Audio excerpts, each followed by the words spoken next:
হারামের মধ্যে একটা হারাম অশ্লীলতা, বেহায়াপনা, যেটা বৈশাখেও করে, ফেব্রুয়ারিতে করে, আর সর্বদা করে, আর পকেটে তো 24 ঘন্টা এটা আছেই। এই একটা অশ্লীলতা উপায় পকেটে থাকে। অশ্লীলতার উপায় বলছি আমি, আমি বলি নাই অশ্লীলতাটাই, অশ্লীলতার একটা উপায় আমাদের কাছে থাকে। চাইলে অশ্লীলতা আমাদের জন্য করা এখন সহজ। সূরা বনী ইসরাঈলে আল্লাহ তাআলা বলেন, ওয়ালা তাকরাবুজ জিনা ইন্নাহু কানা ফাহিশা। অশ্লীলতার কাছেও যেও না, জিনার কাছে যেও না, এটা অশ্লীল কাজ। সহিহ বুখারীর বর্ণনা 6612 নম্বর হাদিস। قال رسول الله صلى الله عليه وسلم إن الله كتب على ابن آدم حظه من الزنا أدرك ذلك لا محالة। নিশ্চয় আল্লাহ তাআলা আদম সন্তানকে জিনার পরীক্ষা দ্বারা পরীক্ষা করেন। এই পরীক্ষায় আমাদের অনেকেই পড়ে যাই। দেখেন তো পড়ি কিনা। ফাজিনাল আইনি আদ নাজরু, চোখের জিনা হলো দেখা। এই পরীক্ষায় কে না পড়ে? ওয়াজিনাল লিসানাল মানতিক, মুখের জিনা কথা বলা। ওয়ান নাফসু তামান্না ওয়া তাশতাহি, অন্তরের জিনা কল্পনা করা। অপরিচিতা এক কণ্ঠের সাথে কথা বলার পর এবার আপনি মনে মনে কল্পনা করতেছেন, না জানি দেখতে কেমন, শুরু হয়ে গেল দিলের জিনা। যাকে সরাসরি দেখা হারাম তাকে ভিডিও কলে দেখা হারাম, যাকে সরাসরি দেখা হারাম তাকে নাটক সিনেমায় দেখা হারাম, যাকে সরাসরি দেখা হারাম তাকে নাটক সিনেমায় দেখা হারাম, যাকে সরাসরি দেখা হারাম তাকে ভিডিও কলে দেখা হারাম। অনেকে আছে মাশাআল্লাহ সরাসরি দেখে না, রাস্তায় দেখে না, কিন্তু পকেটের সেই যান্ত্রিক যন্ত্রণাটা যেটা আছে এটার মধ্যে সে দেখতে থাকে। বাস সরাসরি দেখা যে হারাম, নাটক সিনেমা বা ভিডিও কলে সেটা দেখাও হারাম। চোখের জিনা প্রতিনিয়ত এই জিনার মধ্যে অসংখ্য অগণিত তরুণ তরুণী লিপ্ত হয়ে যাচ্ছে, কিন্তু এটা বুঝতেছে না এটা যে জিনা হচ্ছে আমাদের। এটা অশ্লীলতা, এটা বেহায়াপনা। আল্লাহ আমাদেরকে হেফাজত করেন। তাহলে এটা একটা হারাম, কর্মগত হারাম। আরেকটা হারাম আছে আপনার খাদ্যের হারাম। সুদের নাম শুনছেননি কখনো? গুনবি সাহেব কিছু অংশ বলছে সুদের কথা। সুদের অংশটা যখন বলছে আমি তখন দাঁড়ায় দাঁড়ায় শুনতেছিলাম। সুদ খাওয়া হারাম। এখন দেখেন সুদ খাওয়া যে হারাম, এটা যদি হুজুররা বয়ান নাও করে সবাই জানেন যে সুদ খাওয়া হারাম। তো সুদ খাওয়া হারাম, এই হারামটা জানার পরেও মানুষ কি খোঁজে জানেননি? যে কোন সুরত আসেনি হুজুর। আচ্ছা সুদ হালাল হওয়ার কি সুরত হইতে পারে বলেন তো? সুদ হারাম তো হারাম, এটার আবার সুরত খোঁজে যে কোন সুরত আসেনি। আল্লাহ আমাদেরকে হেফাজত করেন। হাদিসের একটা কিতাব আছে আত-তারগীব ওয়াত তারহিব, এই কিতাবের 3 নম্বর খণ্ড 70 নম্বর পৃষ্ঠা। হাদিসে আসছে কিয়ামতের আগে 3টা অপরাধ পাল্লা দিয়ে বাড়বে। বাইনা ইয়াদাইস সাআহ ইয়াযহারুজ জিনা ওয়ার রিবা ওয়াল খাম। কিয়ামতের আগে 3টা অপরাধ বাড়বে, জিনা বাড়বে, ব্যভিচার বাড়বে, মদের কারবার বাড়বে, আরেকটা হলো সুদের কারবার বাড়বে। নবীজি বলছেন এগুলা বাড়বে। বলেন তো আপনারা বাড়বে না বেড়েছে? জিনা বাড়ছে, মদের কারবার বাড়ছে। মদ দ্বারা শুধু মদ উদ্দেশ্য না, মদ দ্বারা মাদকদ্রব্য উদ্দেশ্য। ইয়াবা, বাবা, গাঁজা, হিরোইন, ফেন্সিডিল, আফিম, কানাডা, ডাই, মাস্তুদ, শ্যাম্পেন, ডাইল, ভ্যান গাড়ির চিপা চুপা ইত্যাদিতে যা হচ্ছে সব মাদকদ্রব্য উদ্দেশ্য। রাসূলুল্লাহ সাল্লাল্লাহু আলাইহি সাল্লাম বলেছেন, মুসনাদ আহমদের 22075 নম্বর হাদিসের বর্ণনায় নবীজি বলেন, ওয়ালা তাশরাবান্না খামরা ফাইন্নাহু রাসু কুল্লি ফাহিশা। মদ পান করবা না, মদ সমস্ত অশ্লীলতার মূল। এখন বলেন খাদ্যের এই মাদক নামক হারাম আর খাদ্যের এই সুদ নামক হারামটা আছে না নাই? এই মানুষ এটা খাচ্ছে, তো মদ এটা খায়। এই জন্য আমরা মুসলমান হিসেবে দাবি জানাইতে পারি, আমাদের মুসলিম দেশের আন্তর্জাতিক বিমানবন্দর, এয়ারপোর্টে, শাহজালাল বিমানবন্দরে মদের বার থাকবে মুসলমানের দেশের এয়ারপোর্টে। এটা মুসলিম হিসাবে আমরা লজ্জিত, এটা আমরা সহ্য করতে পারি না। ঘটনা চক্রে আমি হজে গেছি, যখন আমার যেখানে নিয়ে বসাইছে বাম পাশে তাকায়া দেখি মাশাআল্লাহ, বাম পাশে তাকায়া মদের বার। যাইতেছি কই, দেখতেছি কি কি সুন্দর সেলিব্রেশন। ঘটনা চক্রে আপনার ওই যেখানে বসবো, তো ওইখানে আপনার সবাই বসে গেছে, তো সিট নেই, তো বলতেছে চলেন ওই দিকে নিয়ে যায় আপনাকে। তো ওখানে গিয়ে বসছি, বসেই বাম পাশে তাকাইছি, আপনার বিশাল বড় বার। আমাদের বাংলাদেশের মুসলিম কান্ট্রি, আমাদের দেশ, এই মদ। তো দেখেন আপনি হাজী সাহেব হজে যাইতেছে আর দেখতেছে মদের বার। তো মুসলমান দেশ, আমরা দাবি করি 90 ভাগের বেশি, কেউ 95 কয়, এটা শুধু সংখ্যা মাত্র, এটা চূড়ান্ত চাপাবাজি একটা। খাঁটি মুসলমান হইতে পারিনি আমরা এখনো, এটাই সত্য কথা।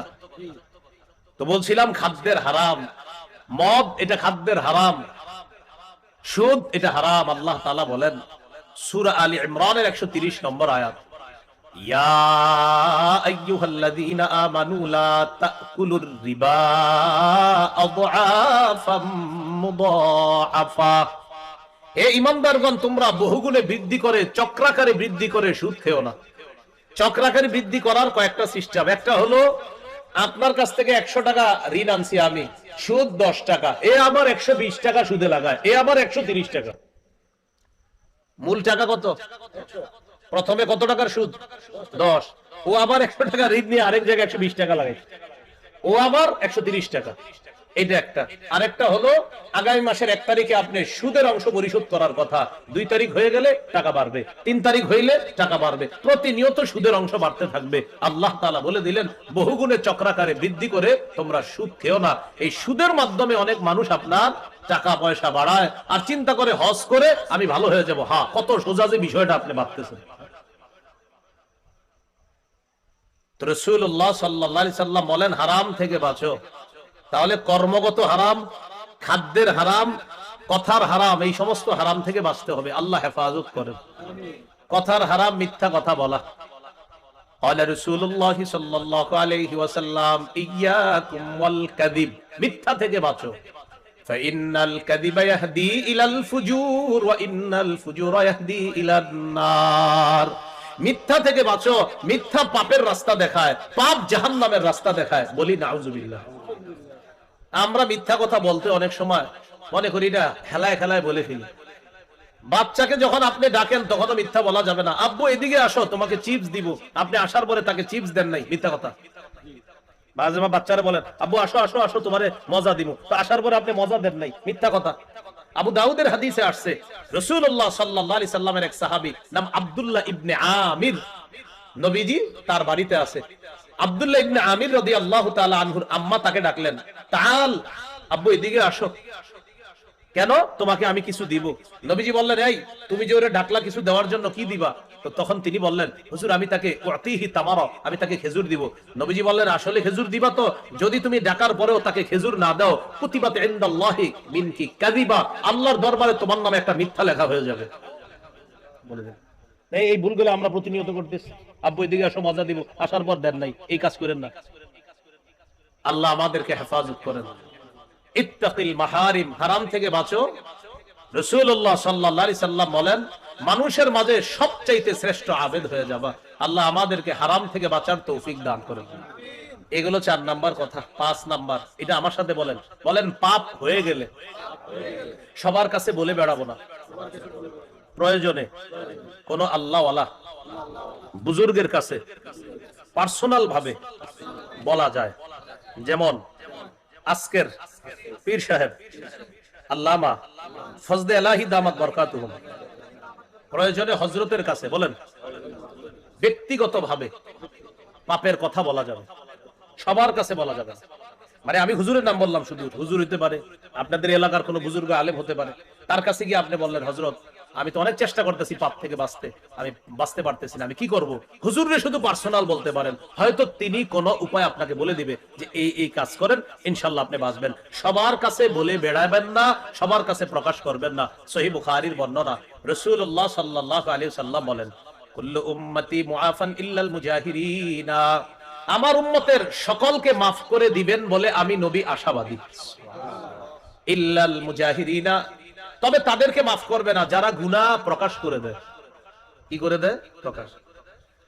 নবীজি বলেন আমার উম্মতের কিছু কিছু উম্মত রাতের বেলা বুকার মতো পাপ করে করার পর ওয়াকাদ সাতারাহুল্লাহু রাব্বু, আল্লাহ তাআলা তার এই পাপটাকে গোপন করে রাখে। রাতে পাপ করছে, আল্লাহ ওর পাপটা গোপন করে রাখে। সকাল হয়, হওয়ার পর বন্ধুদের কাছে বলে আমিলতুল বারিহাতা কাযা ওয়া কাযা, দোস্ত কালকে রাতে এই এই পাপ করছি। নবীজি বলে আহা, ওর পাপটা আল্লাহ ঢেকে রাখছিল, হয়তো ওরে আল্লাহ তওবার সুযোগ দিত, তওবা করত, আল্লাহ ওর পাপটা মাফ করে দিয়ে ওটা পর্দার আড়ালেই আল্লাহ রেখে দিতেন, আল্লাহ প্রকাশ করতেন না, ও বোকার মতো প্রকাশ করে দিল। সকালে বন্ধুদেরকে বলে কালকে এই নাটকটা দেখছি, এই সিনেমাটা দেখছি, এরকম আপনার বেহায়ার মতো বলে বেড়ায়। এটা করবেন না। সহিহ মুসলিমের বর্ণনা, কিয়ামতের ময়দানে আল্লাহ কোন কোন বান্দার হিসাব আল্লাহ পর্দার আড়ালে নিবে। সুবহানাল্লাহ বলেন। আমাদেরকে যেন আল্লাহ তাআলা প্রথম চান্সে মাফ করে দেয়, প্রথম চান্সে যেন জান্নাত দান করে। বিশ্বাস করেন উপায় হবে না, মুহূর্তের জন্য আযাব সহ্য করার ক্ষমতা নাই, আসলে নাই। পর্দার আড়ালে ডাকবে, ডাকার পর আল্লাহ বলবে আতারিফু যামবা কাযা ওয়া কাযা, এই পাপ তুমি স্বীকার করো, করছিলা না অমুক অমুক দিন? বান্দা বলবে আল্লাহ হ্যাঁ আমি করছি তো, আসলেই তো করছি। আল্লাহ তাআলা তখন বলবেন তোমার কিছু কিছু ভালো কাজ আছে, আমি আল্লাহ এগুলোর প্রতি খুব খুশি ছিলাম, নাও ডান হাতে আমলনামা দিয়ে দিলাম, পর্দার আড়ালেই তোমার পাপগুলা গোপন করে রাখলাম, প্রকাশ করলাম না, পর্দার আড়ালেই মাফ করে দিলাম। তা আপনি করলেনটা কি? প্রকাশ করে দিলেন, আপনি প্রকাশ করবেন না। এগুলো আজকের 5 নাম্বার কথা। 6 নাম্বার কথা আমার সাথে বলেন, যে কোনো পাপ পাহাড়ের মতো মনে করব। বুখারীর বর্ণনা, আব্দুল্লাহ ইবনে মাসউদ রাদিয়াল্লাহু তাআলা আনহুর বর্ণনা, তিনি বলেন ইন্নাল মুমিনা ইয়ারা যুনুবাহু কাআন্নাহু কাঈদুন তাহতা জাবাল ইয়াখাফু আইয়াকা আলাইহি। ইমানদার বান্দা গুনাহকে মনে করে পাহাড়, এই পাহাড়ের নিচে সে বসা, যে কোনো মুহূর্তে পাহাড় পড়বে আর সে ধ্বংস হয়ে যাবে। ইমানদার গুনাহকে মনে করে পাহাড়ের মতো। ওয়া ইন্নাল ফাজিরা ইয়ারা যুনুবাহু কাযুবাবিন মাররা আলা আনফিহি। পাপাচার গুনাহকে মনে করে মাছির মতো, মাছি তার নাকের ডগার সামনে দিয়ে যায় আর আসে, কোনো ব্যাপার না। মাছি নাকের ডগার সামনে দিয়ে যায় আর আসে, এটা কোনো ব্যাপার না। আজকে থেকে যে কোনো পাপ আমরা মনে করব পাহাড়ের মতো, আর পাপাচার মনে করবে পাপ, এটা কোনো ব্যাপার না। ইমানদার ফজরের নামাজ ছুটে গেলে তার হয়রানির শেষ থাকবে না, আমার নামাজ ছুটে গেছে। পাপাচারের নামাজ ছুটে গেলে বলবেন কিরে নামাজ পড়স নাই? তো পড়ি নাই তো কি হয়েছে, কালকে পড়বো, মানে কোনো ব্যাপার না। কালকেও পড়ে নাই, পড়ো নাই কেন? পড়ি নাই তো কি হয়েছে? তুই গত 1 সপ্তাহ পড়স নাই, পড়ি নাই, কি হয়েছে? আরে ব্যাপার না। সে পাপকে কোনো ব্যাপার না মনে করতেছে। আর ইমানদার এক ওয়াক্ত নামাজ ছুটে গেলে তার পেরেশানি, তার টেনশন, তার চেহারা দেখলে মনে হয় 10 কানি জমিন হারিয়ে ফেলছে, আসলে তার এক ওয়াক্ত নামাজ একটু সমস্যা হয়ে গেছে। এ হলো ইমানদারের হালত। আল্লাহ আমাদেরকে বুঝার তৌফিক দান করেন। এই গেল 6 নাম্বার কথা। বলেন তো ভাই, আমরা পাপকে কিসের মতো মনে করব? আর পাপাচার পাপকে কিসের মতো মনে করে? আচ্ছা, আজকে আপনাদের এখানে উজানি বিশ্বা হুজুর আসছে না? দেখছেন নি আপনারা? এরকম আরো অনেক সময় পীর সাহেবরা আসে না? আচ্ছা, হাসান বসরি রহমাতুল্লাহ আলাইহি নাম শুনছেন তো? তিনি বলেন মা আবাদাল আবিদুনা বিশাইইন আফযালা মিন তারকি মা নাহাকুমুল্লাহু আন। দুনিয়াতে যখন কোন আল্লাহর ওলি দেখবা, দেখার পর বুঝবা আল্লাহর ওলির জীবনের সবচাইতে শ্রেষ্ঠ আমল হলো গুনাহ না করা। আল্লাহর ওলির জীবনের শ্রেষ্ঠ ইবাদত গুনাহ না করা। হুজুর অমুকে বড় আল্লাহর ওলি, মনে হয় অনেক তাহাজ্জুদ পড়ে। হাসান বসরি বলেন না, সে গুনাহ করে না, এটাই তার ওলি হওয়ার উপায়। অমুকে বড় ওলি, কি তাহাজ্জুদ পড়ে অনেক? না, গুনাহ করে না। অমুকে আল্লাহর শ্রেষ্ঠ ওলি, কি করে? অনেক নামাজ পড়ে। সেটা জানি না। কিমনে জানেন আপনি যে ওলি? উনি গুনাহ করে না, এজন্য ওলি। তো হাসান বসরি রহমাতুল্লাহি আলাইহি বলেন মা আবাদাল আবিদুনা বিশাই, কোন ইবাদতকারী, কোন আল্লাহর ওলি তার জীবনের সবচাইতে শ্রেষ্ঠ ইবাদত কোনটা করে? আল্লাহ যা নিষেধ করছে এটা ছেড়ে দেওয়াটা, এটাই তার জীবনের সবচাইতে শ্রেষ্ঠ ইবাদত। আল্লাহ আমাদেরকে কথাগুলা বুঝার তৌফিক দান করেন। এগুলো আজকের আলোচনার